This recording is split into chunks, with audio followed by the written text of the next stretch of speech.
Hello and welcome to the debate. I'm your host, Maqbool, with you at PTV World. In today's show, we're going to be taking a look at the world and its impact with regards to climate change.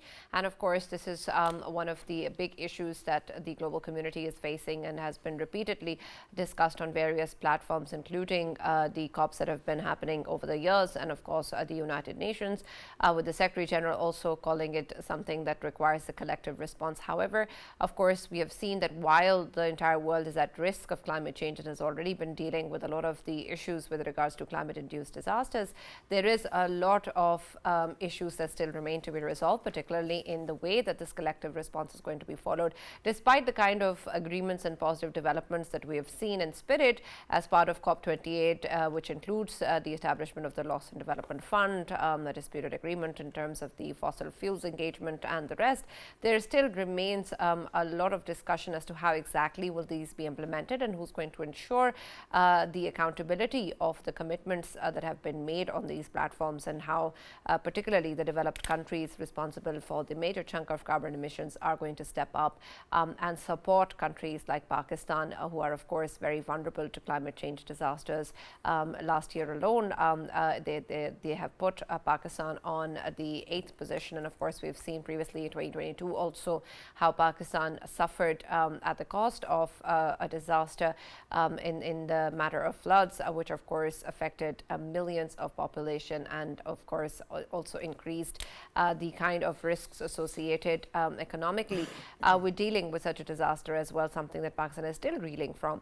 And so this is just one of the examples that many countries around the world have also faced, and how such vulnerability needs to be supported by a global campaign against climate change, and the way that we're going to be moving forward with regards to measures to be taken in this regard. However, this is of course something that is still part of a lot of controversy and debate, unfortunately, in terms of the agreement between different countries and strategies to deal with climate change. But we're going to be discussing this in our show today and trying to understand where we stand today in terms of how we understand climate change and its impact, how the different communities around the world agree with what needs to be done about it, and especially in terms of the mechanisms that have been reviewed over and over and have been also decided in some cases need further push in terms of their implementation. So we're going to be taking a look at all of this in our show today. For this and more, as always, in the studios, I've been joined by senior analysts Farrukh Pitafi and Raja Faisal, and we've also been joined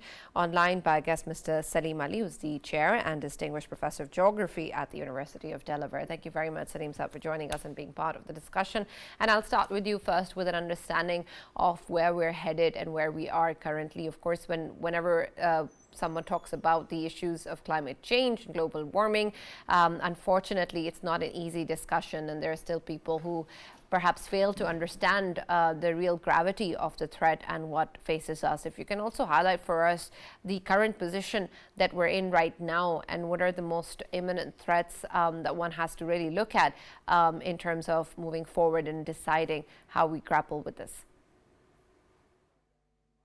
Yes, well, thanks for having me. I think right now, since COP28 in Dubai, the focus is to find a pathway for basically the fossil fuel dependent countries to consider alternative development paths.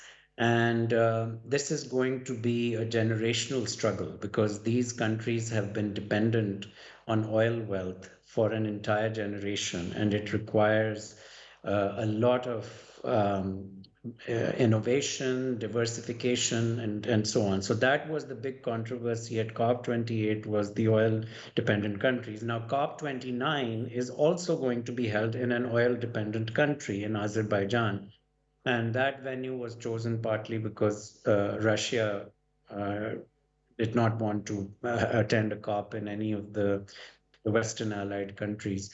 So let's see what happens now on the road to Azerbaijan. Pakistan has a very strong relationship with Azerbaijan, and often a lot depends on the host country in terms of what kind of areas are going to be emphasized.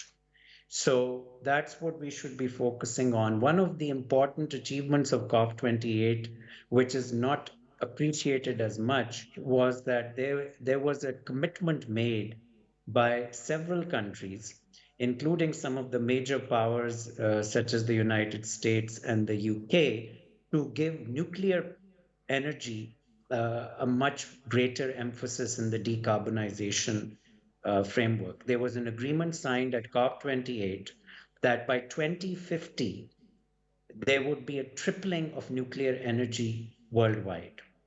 And this was a major achievement of COP28. And of course, Pakistan is also a nuclear energy producing country. Let's see if we can get our act together to use that as a means of having clean energy. Of course, in Pakistan, the bigger emphasis is on adaptation, but that's going to be a separate conversation in terms of the whole mitigation versus adaptation dichotomy that has characterized a lot of the climate negotiations. Yeah, Salim Saab, obviously, if we talk about COP 27 and COP 28, of course, when in Sharm el Sheikh, loss and damage fund was actually created at that time. I remember because just before that, Pakistan faced one of the worst floods in Pakistan, and we remember that the livestock of Balochistan, and if we talk about crops in Sindh province and Punjab as well, it was largely affected, and of course it was known by the participating countries as well at that time. Is there any way that the pledges which were made to Pakistan in COP 28 and COP 27, they will be liquidated because Pakistan is still struggling to cope with the kind of after effects of that flood which were faced by Pakistan? Yes, unfortunately, there are so many competing priorities right now for public funds, especially with the wars in the Middle East and in Ukraine, that it's going to be very difficult to get those commitments. A lot of times with these funds, commitments are made. I was at COP15 in Copenhagen, which was a long time ago, and that's when the Green Climate Fund was created. And there were commitments made of having this reach $100 billion. And even now, going forward, more than a decade, we do not have the full Green Climate Fund commitments met. So this is going to be a challenge. And that's why best way for Pakistan and all countries in this space is to try to have innovation domestically where possible. We need to have smart planning. We need to use traditional ecological knowledge, which can also help us a lot in adaptation to climate change, using common sense, not making developments close to floodplains of rivers. So I think, yes, we should be putting pressure for those funds, but don't count on it. Self-help is the best help. And I'm glad that you have actually spoken about self-help, Dr. Ali. Given that when Geneva, event was taking place at that time, Pakistan came up with its own adaptation and climate fighting plan, and there were priorities that were defined which were okayed by the funders and those who pledged money.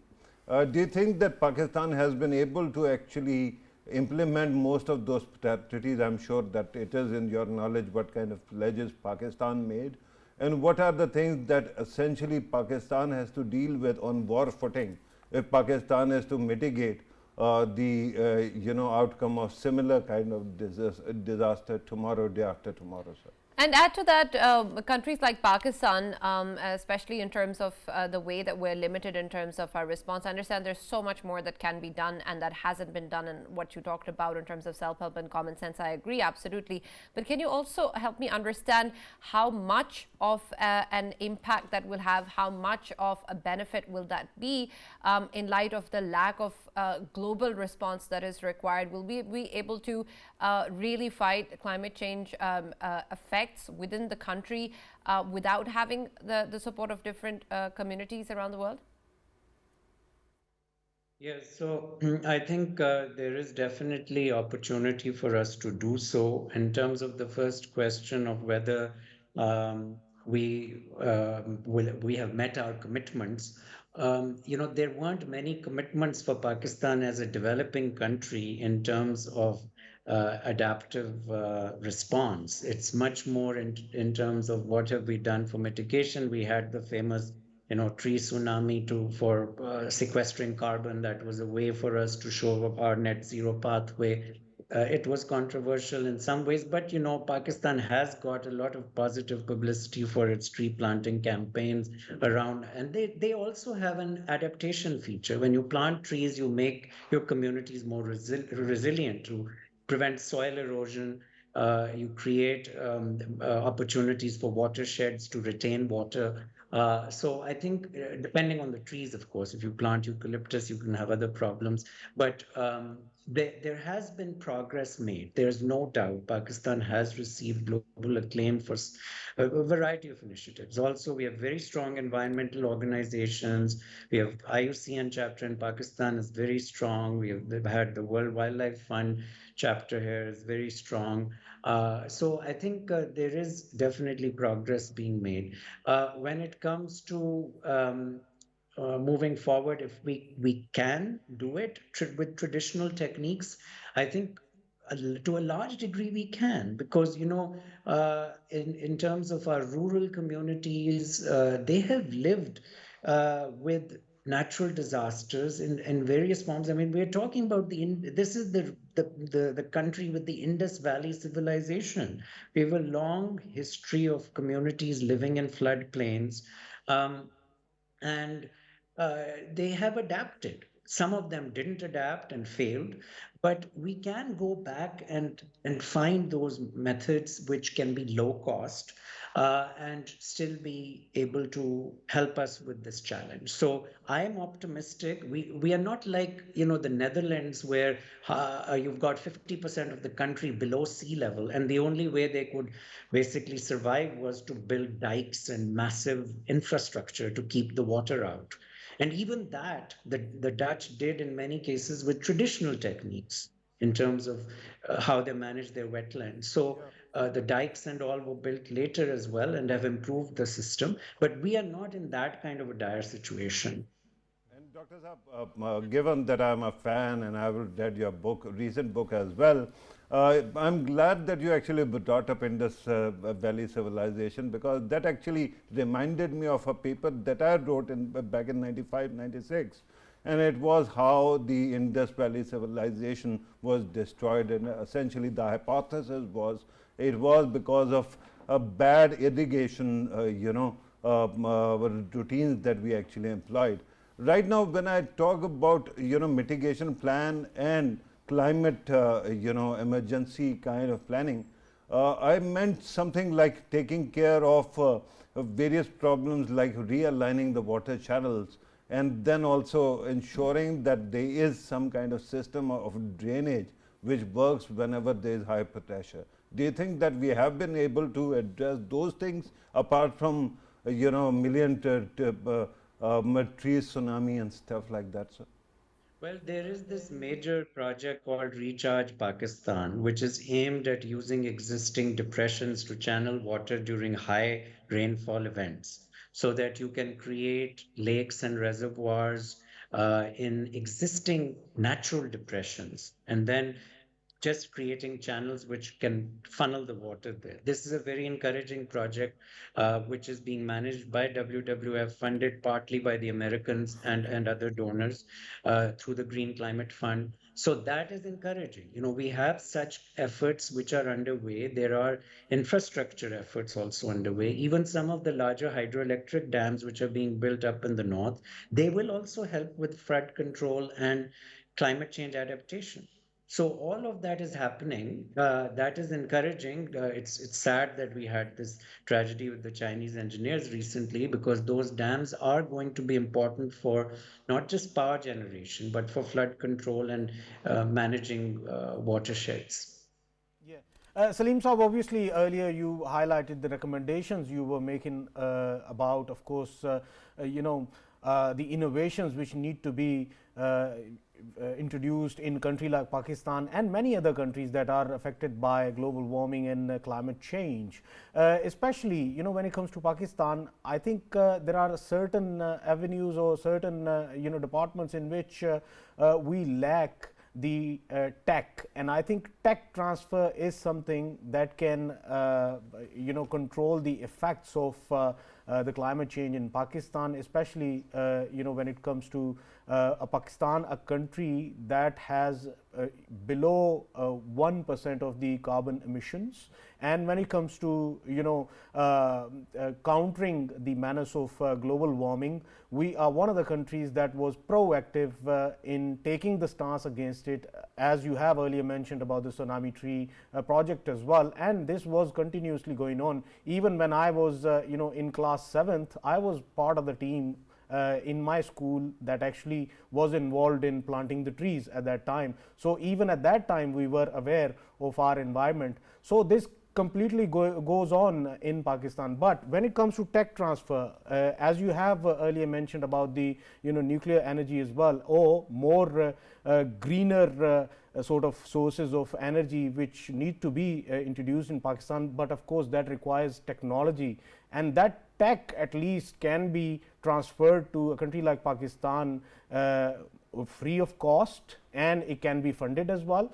Is it possible that COP 29 in Baku can discuss all of that? And Dr. Saab, we are actually keen to hear your take and your wisdom on these matters, because I know that your forte is climate design. So you can actually design the whole system. What are the things that we can do to ensure that these things never happen to Pakistan again? Yes, so I mean, there are two different questions. One is around climate mitigation technologies like solar energy, wind, nuclear, and so on.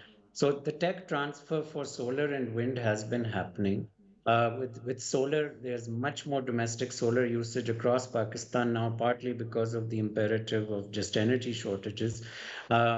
What we should be asking China's help for is having much more domestic manufacturing of solar panels. They are the world leader in solar panel manufacturing.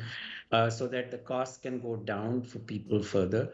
When it comes to the adaptation technologies, I continue to feel that we need to, I've already mentioned the ones which we are undertaking with reference to impoundments and canal systems and so on. The other technologies, there is also what we call software linked climate adaptation, and basically smart urban planning, where you have computers that are put to use to make decisions around where you're going to for example have water channeled, where there's much greater drainage that's going to happen in a certain context. You can have technology used through software means for that, and we should be looking into that. I mean, we did that with healthcare. We used computational technology, smart tech very well for our vaccination programs and so on. And we have in the IT sector, people who have got considerable competence in this regard with the, several of the people who have worked in both governments. This is not a partisan issue. I think both governments have had very strong tech people. In the current government, Umar Saif is well known for applying technology in these various decision-making processes. So I think there is hope there as well. At the same time, I feel that this needs to be we can't just pass the buck onto the government. There have to be these community level decisions made, individual decisions, which have to be supported as well. To both mitigate and adapt. Absolutely, and that is a great answer. Again, my concern is that there is this thing called political economy of underdevelopment that has actually swayed our cities, where constructions have been done willy-nilly, and there are large skyscrapers standing just to cater to more poverty. And the problem is that when it comes to sewage, when it comes to water drainage, when it comes to water channeling, in cities, that becomes a problem. How do you actually rearrange all of that? because so many lives are actually involved and dependent on those housing authorities and places, that you cannot just remove and destroy the building to ensure that there is climate friendly kind of construction done.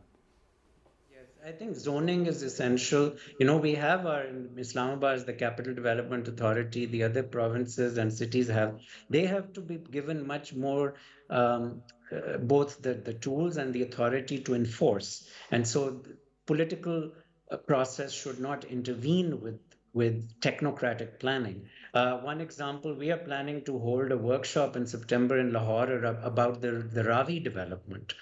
Because the Ravi development is planned. There's a whole authority, RUDA, which has been set up, Ravi Urban Development Authority, to have this massive urban development along the river. Now, if that is not done well, that could be a disaster. If it's done well, it could potentially improve the riparian areas of Lahore, which are also a mess right now because all the pollution is going into the river. So if they do it well, they do it with appropriate adaptation strategies, it could be managed. So, those are the kinds of areas where these authorities need to be empowered with technocracy, without the land grabs and the kind of, avaricious property development that we have seen in the past.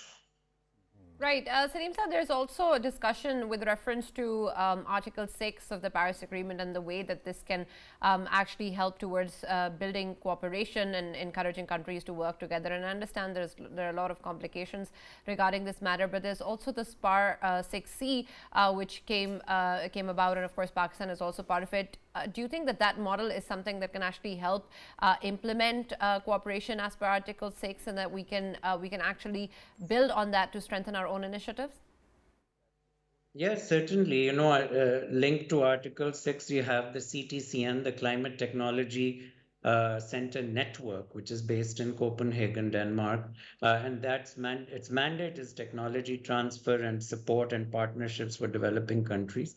So there are a lot of these efforts. There's the Green Growth Institute in Korea, which we can also link with. That came out of also one of the earlier COP efforts. So yes, I remain hopeful. Unfortunately, I have to beg leave for another meeting now, but very nice to catch up with you all. Thank you very much for joining us and taking the time up. Thank you, Saleem Saab, for joining us and being part of the discussion.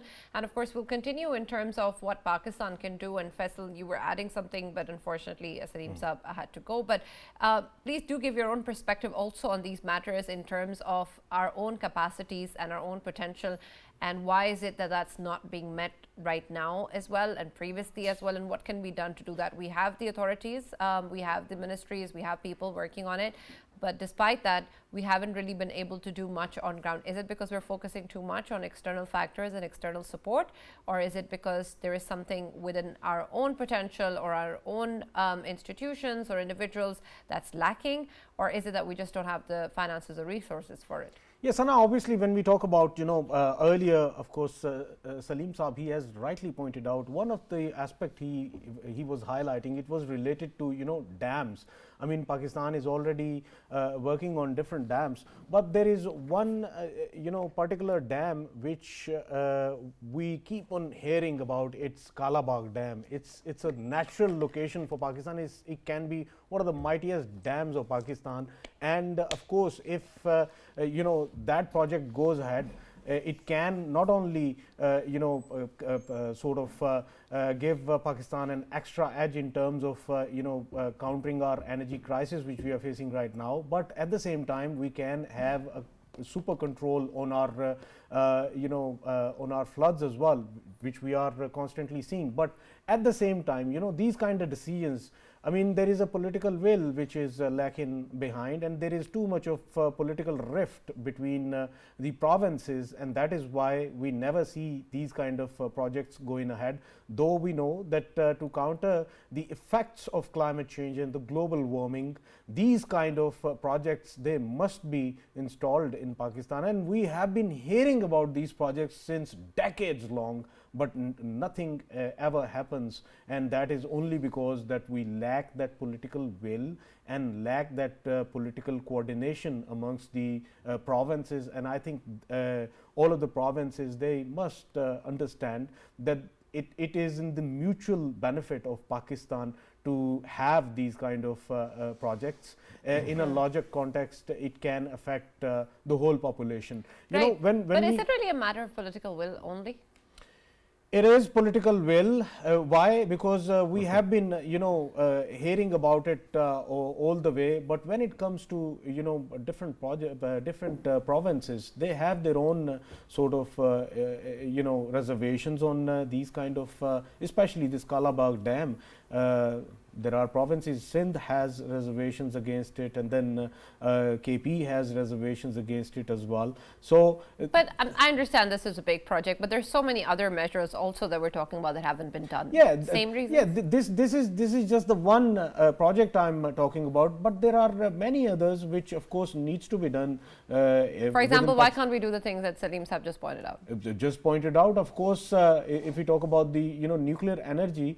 I mean, we do need the tech transfer from the Western countries, but if that takes place in coming years, then of course it will be a positive effect in Pakistan. And I think there is no hurdle in terms of Pakistan having a will to go ahead with that kind of project. But in Pakistan, what kind of project? Sorry? I'm talking about the nuclear energy. Okay. Of course, Pakistan is waiting for the tech transfer as well, and the direct investment in that sector in Pakistan. So I believe Pakistan is ready in that context, and there are many others as well, like electric buses, electric motorbikes. Reason being our consumption when it comes to liquid fuels, diesel and petrols. Of course, kerosene, we are excessive in the habit of excessive use of it. I think we need to overcome that, and we need to shift ourselves to the other sources of energy, and at the same time to the other sources of commute as well, because in every street you would see many motorbikes, and them motorbikes are, of course, source of carbon emissions, and same goes out for the buses and trucks as well. And I think these are the sectors Pakistan really needs to work on. All right. And Farrukh, I'm going to ask the same question to you as well, and also add to that the factors when we take in the issues of climate justice, something that we started talking about post the 2022 floods. And of course, this conversation that began has also resulted and contributed to the Loss and Damage Fund that was established in COP28. But I want to know what Pakistan can do in terms of actually following up and making sure that these commitments are pursued on. Is there something that countries individually like Pakistan can also do in order to ensure that there is a following up on these commitments and there is implementation on what is being talked about? Well, just to point out the obvious, it is not the same question, it is much, much more. No, I meant the same question and this one. So two. So for you. Biggie, right? Yes. It's a biggie. But let me actually first of all point out something that is characteristic of our planning imagination. For example, you brought the issue to Faisal, and within 2 minutes he was talking about Kalabagh Dam. We have this habit of actually getting infatuated with big shiny things that might not happen because there is no agreement on those matters. Those concerns are not political will, Sana. I tell you there are 2 or 3 things that are very important to understand. For example, why are we discussing climate change? Because there were floods in Pakistan. Do you remember what was the seminal moment that actually brought the issue to our attention, the gravity of the situation? It was the flooding in Swat, where massive buildings were just swept away by water. And do you know what is the biggest concern of Khyber Pakhtunkhwa regarding what happens when it comes to building the Kalabagh Dam? Although we have adapted the plan and ensured that that won't happen, but that is the fear that they still have, that the historic flooding of Swat area will increase. That is one very serious concern that they have. they have similar other concerns as well. Likewise, when you talk about Sindh, Sindh is Pakistan, right? And Sindh is the local, lower riparian, right?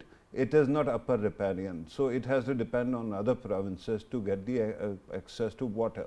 The concern in Sindh is, and if you travel across Sindh, and you can actually go to Khyber Pakhtunkhwa and eat any of the fruits there, you will find massive, juicy fruits. When you go to Sindh and you travel closer to the sea, what you realize is that the quality of fruit actually goes away. They get smaller, less juicier. Similarly with wheat, so many other things. Their concern is that the traditional water supply to the province can be denied or reduced. It is a serious issue, because when you go to, for example, the total end of Sindh province, where the province meets with the sea water, there they have to throw a certain amount of water into the ocean so that alluvial erosion does not take place, that sea doesn't start claiming your own land. So these are very serious concerns, and we want to just actually talk about it as if it is a political disagreement. Yeah. These are our own people, and their concerns are our concerns. If we cannot find a way to convince them, then we should actually graduate to other more important things. And remember another seminal moment from the last floods we had. What was that? Balochistan being inundated, and in Balochistan, the pulls, the bridges that were swept away, the dilapidated conditions that were there. And why? Because most of those things were built ages ago. Yeah. And after that, because there is no population there, very little population in many of those areas, we haven't actually redone the infrastructure there. We have the resources, we keep on getting resources from various projects, and it is easy to include those things in new ideas like CPEC 2 or something like that, but we don't actually focus on those things. The third one is why the flooding takes place. Remember, I mentioned Sawat. In Sawat, what happened was that people actually started encroaching upon the water channels, and they built the building right in the middle of those water channels. And what happened? Water came one day and took it away. These constructions are also a headache, and we have to realign them and convince people. We don't even have the kind of laws which would actually punish people on those grounds. And then finally, another reason why you get waterlogging, you get flooding, is drainage system. Do you know how old is that? Ayub Khan, when he actually came up with Indus water system, at that time they installed certain drainage points, and we haven't even been able to upgrade those machines since ages. Repeatedly, in 2010 this happened, once again it has happened. We haven't done these basic things. And then we actually go to now the total disregard for how we handle climate. Faisal was talking about the electronic vehicles, EVs. My humble submission is Pakistan is already almost net zero. Yeah. Pakistan is not emitting extraordinary amount of carbon. What we are doing is, we are subject to all these tortures because of the malpractices of others, and that actually takes us to the question of global justice, right? Climate justice. But the second thing is, where we can fix the issues. For example, in Lahore, there's a beautiful canal there. Do you know what happens? It has become a sewage channel, because every housing authority does not know how to actually manage those things. Similarly, in Islamabad, here you have a lake, right?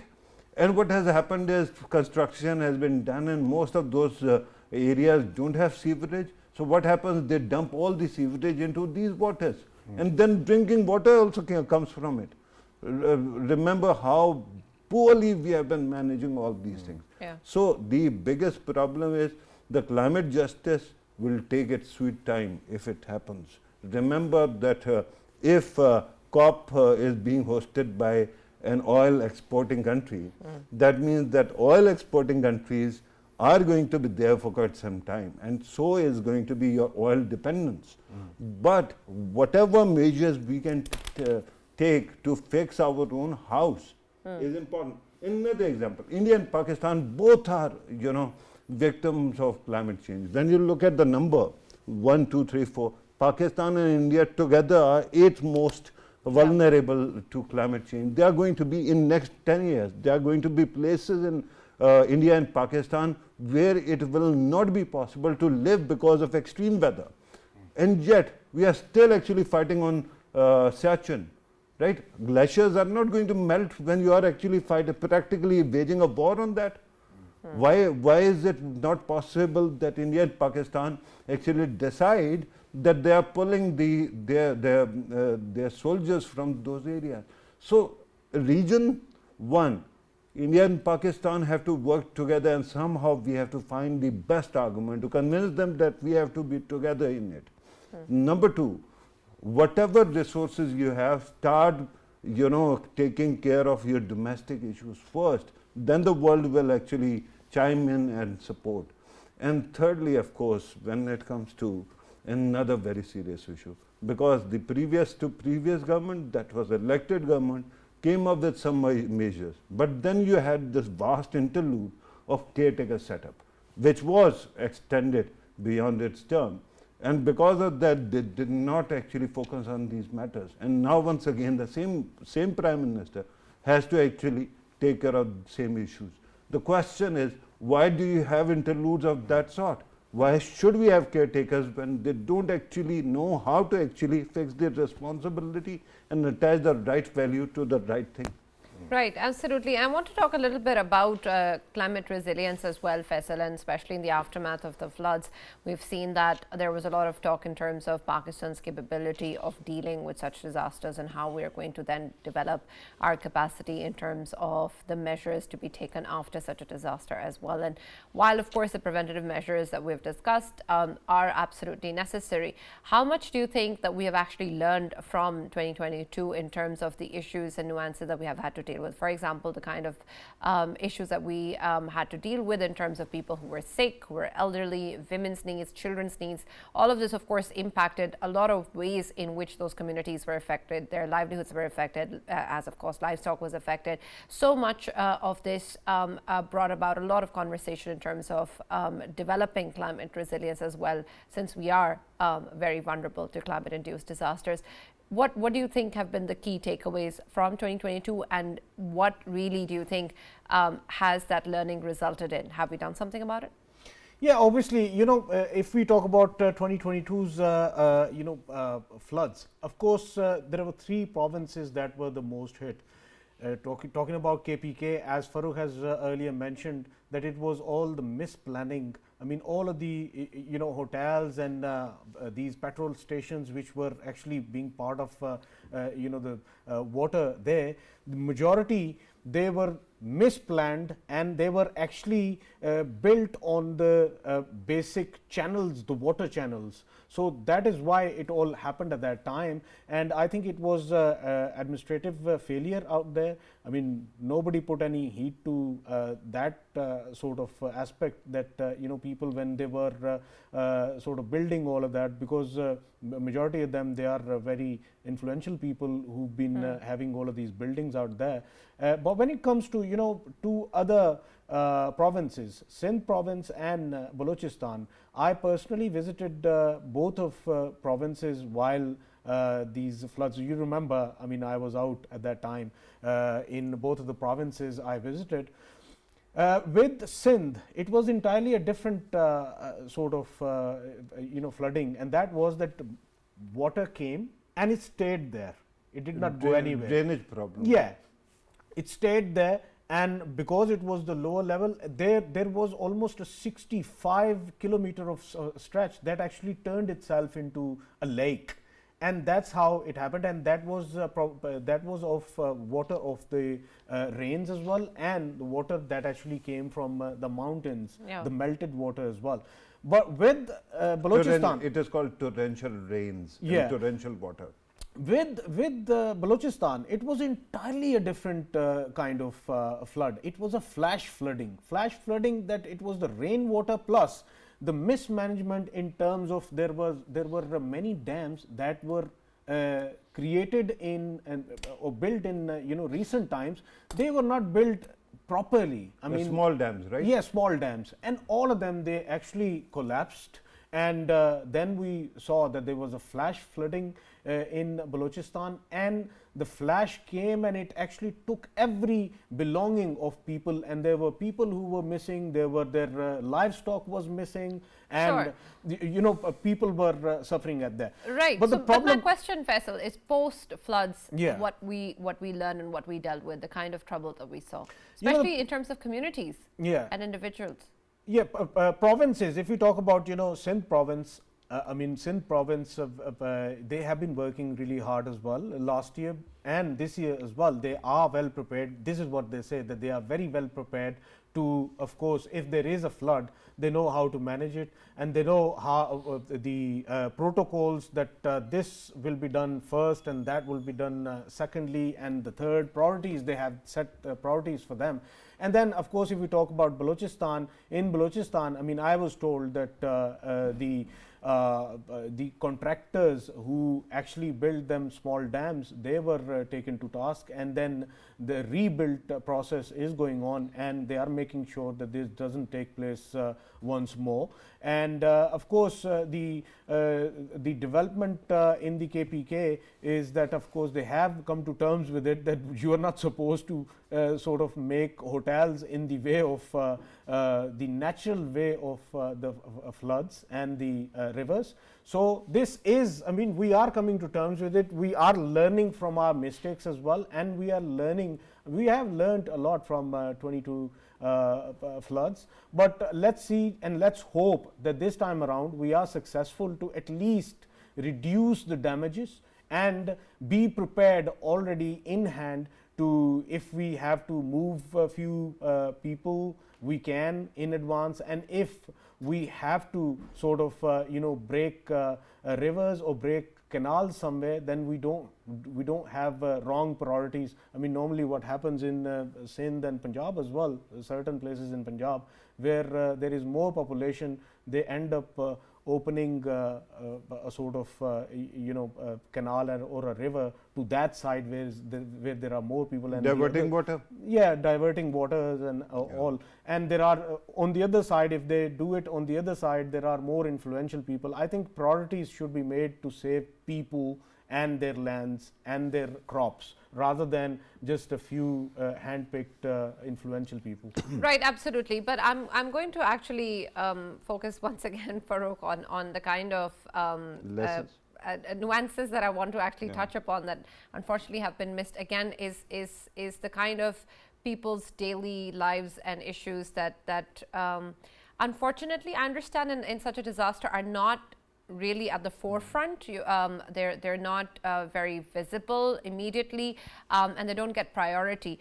And I understand that there are a lot of other critical measures to be taken in, but as of course we are still reeling from the disasters. There were a lot of such issues that emerged. For example, pregnant women needs or children's needs that a lot of the people started working on and talking about, but haven't really been able to really put forward in a framework so that we are better prepared for the next disaster. Have you done anything on that? Right, Sana, thank you very much for this question. While Faisal was actually going on, I was like bursting with the answers. And I wanted to actually speak about all these lessons that we should have learned. Perhaps we have, or not, you be the better judge of that, but I'm just going to actually narrate the various areas, and from macro to micro, right? And then you can judge whether we have done much. For example, Faisal brought up Khyber Pakhtunkhwa only being inundated because of wrong constructions, right? That is true, but partly true because there was also parts of Khyber Pakhtunkhwa and Punjab which are inundated because of historical flooding or torrential waters, right? And there were areas which could not be accessed immediately. And if you remember, we kept on asking, have the rescuers reached there or not? So those were the areas also. But regarding Sawat or elsewhere, zoning laws, have we improved them? I haven't seen any inkling of that. I think constructions are being done even there once again. Forget about Sawat or Sawat River. What about our Nala Leh here? What kind of constructions take place here? This is very close to our center of gravity, right? What is happening here? I don't think anything much is done about that. Has the situation in Lahore or Karachi improved? I don't think so. Neither the drainage, nor the sewage, nor anything else, or the construction for that matter. Now let us talk about accountability. The people who allowed these constructions to be built, people who were essentially, like Faisal mentioned, infrastructure built throughout Pakistan like small dams, and quickly they collapsed. What was the accountability? We keep on saying there was accountability, but how was it highlighted? It isn't being done. Again, there's this element of shooting the messenger. Remember, you have 60 plus channels of news, and they all were sleeping when flooding actually took place. Most of them were not even reporting on it. The second time this has happened.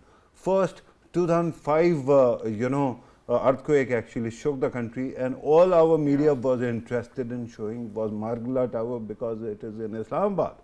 And hardly anybody initially went to Balakot, Rawalakot, elsewhere, or Bagh for that matter, where half the villages were totally who actually died and were buried alive under the rubble.